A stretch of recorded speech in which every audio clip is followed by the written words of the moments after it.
तथागत गौतम बुद्धान आंबेडकरांचा, डॉक्टर बाबासाहेब आंबेडकर शाहू महाराजांचा, छत्रपती शिवाजी महाराजांचा।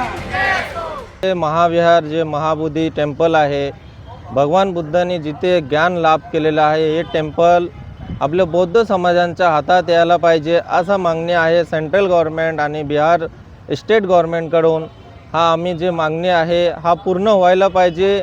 जसा जेवढा पण मंदिर मस्जिद किंवा ख्रिस्तानांच्या चर्च आहे, हे सगळे ठिकाणामध्ये त्यांच्याच ट्रस्टी असतो किंवा त्यांचाच गुरु असतो। फक्त भगवान बुद्धांचं जे विहार आहे महाबोधी विहार, याच्यामध्ये का ब्राह्मण लोक तिथे कब्जा केलेला आहे? हे सरकार का असा करत आहे?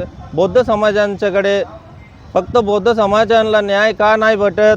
हा एक प्रश्न आहे सेंट्रल गव्हर्नमेंटला। जे BJPचं जे सरकार आहे आणि बिहारच्या जे नितीश कुमारचं जे सरकार आहे, यांना आम्ही असा मागणी करतो की लवकरच लवकर जे 1949ला जे ॲक्ट बनवलेला आहे हा रद्द करून नवीन ॲक्ट करून जे पण सेंट्रल गव्हर्नमेंट आणि स्टेट गव्हर्नमेंट हा दोन्ही गव्हर्नमेंट मिळून हा ॲक्ट रद्द करून लवकरच लवकर बुद्धांच्या हातात हा महाबोधी विहार द्यायला पाहिजे असं आम्ही त्यांना विनंती करतो। जर नाही झाले, आज आमचे 8 दिवसाचं जे साखळी आंदोलन सुरुवात केलेलं आहे बुद्धभूमी फाउंडेशन बनते गौतम रत्न महातेरा यांच्या नेतृत्वाने, हे आंदोलन आम्ही अजून मोठे करणार आहे आणि पूर्ण कल्याण, उल्हासनगर, बदलापूर, अंबरनाथ, भिवंडी, शहापूर हे सगळे जे ठाणा जिल्ह्याच्या पूर्ण महाराष्ट्राच्या लोकांना आव्हान आहे की आपण